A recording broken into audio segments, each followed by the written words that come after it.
what you want is you want a state of energy homeostasis, right?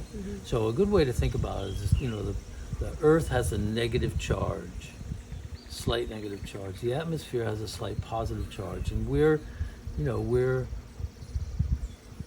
conduits of that energy. And really, what should be happening from the standpoint of energy is that energy is flowing through us, and we're in this state of energy balance, right? That's optimal. In order to achieve that, what you want is you want to have this good source of energy, which for millennia has been the sun, right? That's been our source of energy, which has a broad spectrum of light, and then being in touch with the earth allows this energy from the sun to flow through us, and what we don't need and what we don't use is just dispensed with, so we're in the state of energy homeostasis. We've done a lot to mess that up in the past really since the invention of electricity. But so I think that what we've done is that we've added a dimension of energy, non-native energy, to the atmosphere, and that was, we could cope with that, I would say, more or less well, because we were still wearing leather-soled shoes and we were in touch with the earth. Come along with the 1960s, and now there's a proliferation of rubber-soled shoes and pavement, a lot of non-natural surfaces, and we're getting this this bombardment from these non-native electromagnetic fields, lights, and everything else. And so now our bodies are not able to offload what we don't need, or to get enough of the kind of energy that we do need. So having this, the way I like to think about it, and this is not exactly how it is, but it's a good way to think about it, is that most people, if they go on vacation and they go to the mountains or they go to the beach, and they've got their shoes off and they take for a walk in the early morning or late evening sunshine. They do that for a week and they come back and they feel recharged. That's the language. I just come back from vacation and I feel so good. Why? Well, you've been getting this great energy source from early morning sunshine and being outside, and you've had your shoes off and you're walking on the wet sand, and you're grounded, so you've got this state of energy homeostasis, and that's what our bodies thrive on. And so when you're not in that kind of environment, you can create that artificially if you're wearing an eWell. So you think about the eWell as this red light emitting energy source that's helping all of your water in your body have this great charge, this great fourth phase water. And if you're grounded, you sleep on a grounding mat, or you have a grounding mat at work, or you're conscious of spending time every day with your shoes off and getting grounded, then you're creating this this state of energy homeostasis on an ongoing basis. And I think that's so important, because we live our lives increasingly away from nature, and I think that there's a lot of evidence that suggests that staying in a state of energy toxicity, if you will, is very bad for our health, mental health and physical health. And I think if you look at the state of health and well-being in the United States at this point, the whole MAHA movement is based on the fact that this country is not well. So if we can create more wellness by being aware of this need for being grounded and having a great energy source to recharge our water battery, that could go a long way to making this country a lot healthier.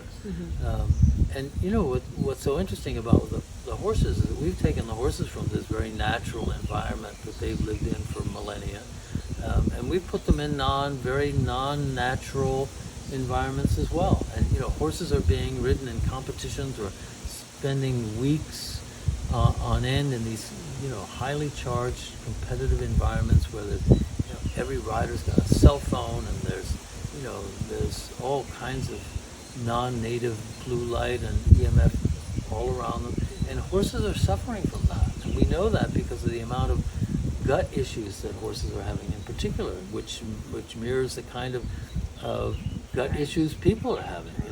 It's a very serious thing, and I'm not saying it's all a matter of non-native EMF, but I think a lot of it is stress, and a lot of that stress comes from energy imbalance, energy toxicity. Right. So, maybe you can add your.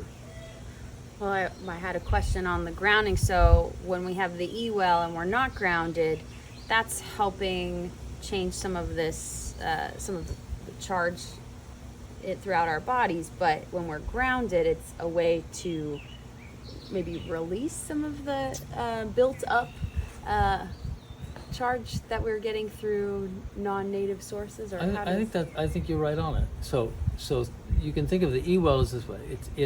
It's providing this, I'm going to call it this trickle charge of red light, particularly in the far infrared spectrum.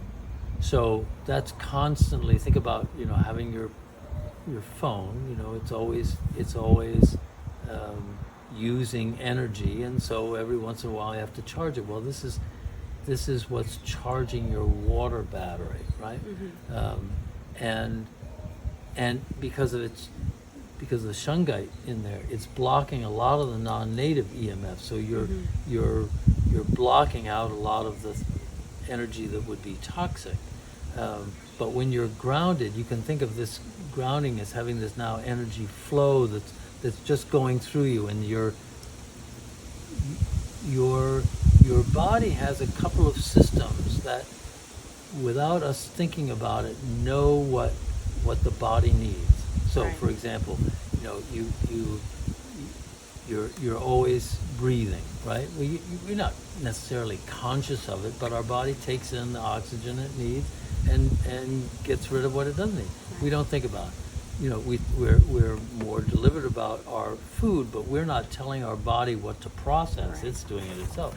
So same thing, if we expose ourselves to really good energy, our body knows what it needs, uses what it needs, and then wants to be able to get rid of what it doesn't need, which is a good way to think about the eWell and grounding. Okay. It's this flow, take it on, get rid of it, whatever you don't need. Right?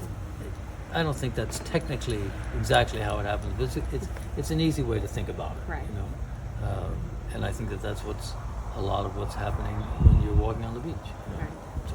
And that's easy to do. Like you said, it's getting barefoot in the grass. It's taking off our rubber shoes every now and then, and also getting great sunlight. Obviously, sunlight's not going to ground us, but it's going to give us more of that natural light and red light that we need more of, and especially when we're inundated. Particularly early morning sunshine, late evening sunshine, and we're surrounded by infrared light even when the sun goes down, because all of the surfaces that have been collecting that sunlight during the day are now emitting far infrared or infrared, which is why night vision goggles work, because they're picking up infrared light.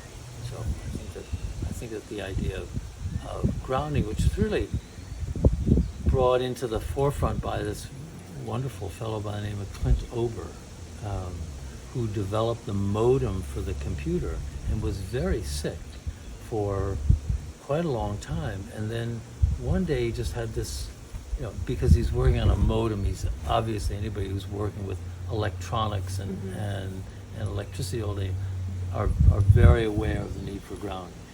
And he was sitting somewhere, and I don't remember the story exactly, but he watched a group of tourists get off a bus, and they'd all come from the Nike factory, and they were all wearing brand new Nike sneakers, and it just, it's kind of clicked that now we've insulated ourselves from the ground. So,